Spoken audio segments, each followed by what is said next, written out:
Assalamualaikum warahmatullahi wabarakatuh. Perkenalkan, kami dari kelompok 3 yang beranggotakan saya sendiri Santi Gita Pratiwi dengan NIM 191015, Imamatul Khair dengan NIM 191041, dan Rizky Fitra Anissa dengan NIM 191042. Di sini kami akan mempresentasikan laporan artikel yang telah kami susun dengan judul Persepsi Petani terhadap pentingnya keberadaan kelompok tani, studi kasus Desa Rodowo, Kecamatan Beji, Kabupaten Pasuruan. Bab pertama yang akan saya bahas yaitu adalah pendahuluan yang berisikan latar belakang.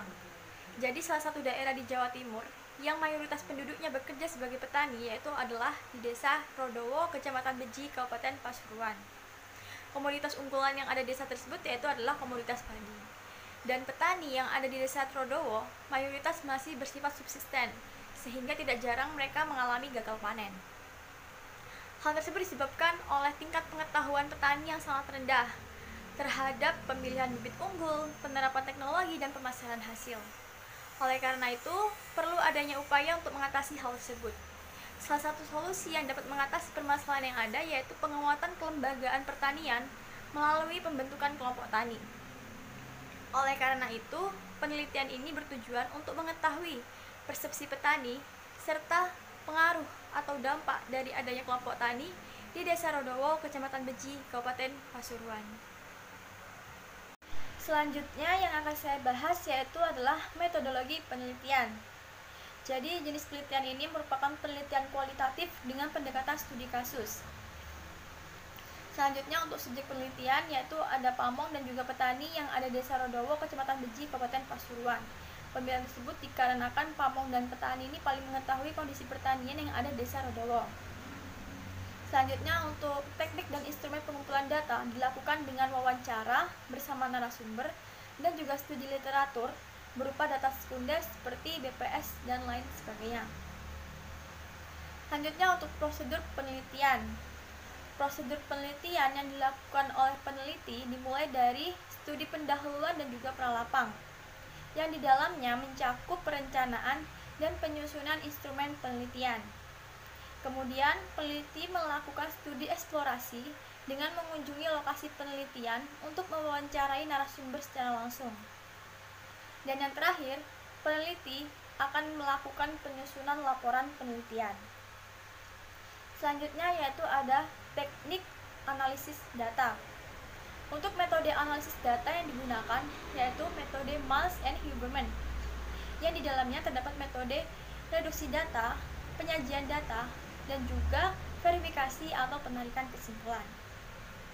Yang kemudian terdapat kredibilitas data, di mana kredibilitas data ini menggunakan triangulasi metode. Ya, selanjutnya ini ada hasil dan pembahasan. Yang pertama, persepsi petani terhadap terbentuknya kelompok tani di Desa Rodowo, di mana ditinjau dari dua aspek. Aspek pertama yaitu aspek sosial. Menurut Pamong, adanya kelompok tani menjadi sumber informasi bagi petani. Selanjutnya juga dapat dilihat dari menanamkan jiwa gotong royong antar petani dan membantu mengatasi konflik. Menurut bahwa tahun 2016 kinerja kelompok tani yang baik dapat meningkatkan kompetensi dalam berusaha tani. Menurut petani, adanya kelompok tani juga dapat membantu petani dalam memenuhi kebutuhan input seperti benih, pupuk, dan membantu memasarkan hasil panen. Nah, yang kedua ini ada aspek ekonomi. Ditinjau dari aspek ekonomi, kinerja kelompok tani ini cukup baik. Menurut Pamong sendiri, adanya kelompok tani dapat membantu petani untuk memperoleh subsidi pupuk, obat, dan bibit. Kelompok tani juga membantu petani untuk bermitra dengan koperasi. Hal tersebut juga didukung oleh pernyataan petani yang menyatakan adanya kelompok tani ini dapat mempermudah kegiatan budidaya dalam adanya bantuan subsidi, juga membantu petani untuk memperoleh pinjaman dari koperasi dengan mudah. Pembahasan selanjutnya yaitu mengenai dampak adanya kelompok tani terhadap usaha tani padi di Desa Rodowo. Yang pertama mengenai solusi menyelesaikan masalah. Kelompok tani dapat mengatasi permasalahan hama dan penyakit yang muncul dengan cara menyemprotkan obat buatan yang dipraktekkan langsung oleh kelompok tani. Hal tersebut tentunya mengurangi resiko kegagalan panen yang dialami oleh petani. Kelompok tani juga mencatat semua keluhan petani dengan melakukan perkumpulan untuk berdiskusi. Nah, catatan tersebut akan diserahkan ke PPL di Kecamatan Beji. Yang kedua yaitu keterampilan. Menurut Romadi dan Warnaen tahun 2021, kegiatan penyuluh dapat merubah pengetahuan, keterampilan, dan sikap petani tradisional ke modern. Adanya kelompok tani berdampak positif, yaitu meningkatkan keterampilan masyarakat seperti membuat pupuk organik mandiri yang dilakukan oleh Ibu Khalifah di Kecamatan Beji. Hal tersebut dilakukan agar petani tidak selalu bergantung pada subsidi dari kelompok tani. Hasil dan pembahasan yang selanjutnya yaitu terkait dengan dampak adanya kelompok tani yang dilihat dari segi perolehan bantuan. Dampak adanya kelompok tani di Desa Redowo, Kecamatan Beji, Kabupaten Pasuruan yaitu dapat memudahkan petani untuk memperoleh bantuan atau subsidi yang dapat berupa benih, pupuk, mesin, yaitu alat penyedot air. Kelompok tani akan mengatur dan mencatat siapa saja yang berhak mendapatkan subsidi atau tidak, yang didasarkan pada luas lahan dan dilakukan secara bergantian. Subsidi yang diperoleh tersebut sangat membantu petani untuk melakukan budidaya padi, terutama pada saat musim kemarau. Selain itu, bantuan tersebut juga dapat meminimalisir biaya pengeluaran yang dilakukan oleh petani. Untuk selanjutnya yaitu penutup. Yang pertama ada kesimpulan. Persepsi pamong dan petani terkait adanya kelompok tani di Desa Redowo, Kecamatan Beji, Kabupaten Pasuruan sudah baik. Hal tersebut dapat dilihat dari aspek sosial dan aspek ekonomi.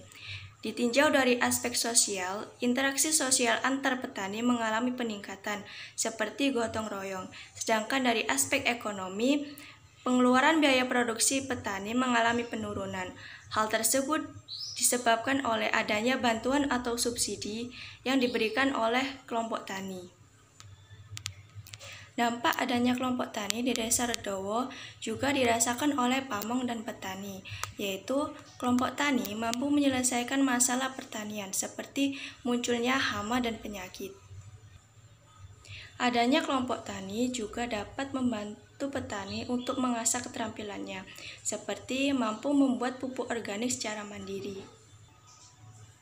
Untuk dampak yang terakhir yaitu adanya kelompok tani dapat memudahkan petani untuk memperoleh bantuan atau subsidi seperti benih, pupuk, dan alat-alat pertanian. Kemudian ada rekomendasi. Rekomendasi yang dapat kami sampaikan yaitu sosialisasi mengenai pembuatan pupuk organik sebaiknya dilaksanakan di setiap desa. Hal tersebut ditujukan agar petani mampu mempraktekannya sendiri dan tidak bergantung pada salah satu anggota saja. Berikut merupakan daftar pustaka yang kami gunakan untuk penyusunan laporan artikel ini. Sekian yang dapat kami sampaikan dari kelompok 2. Kurang lebihnya mohon maaf. Wassalamualaikum warahmatullahi wabarakatuh.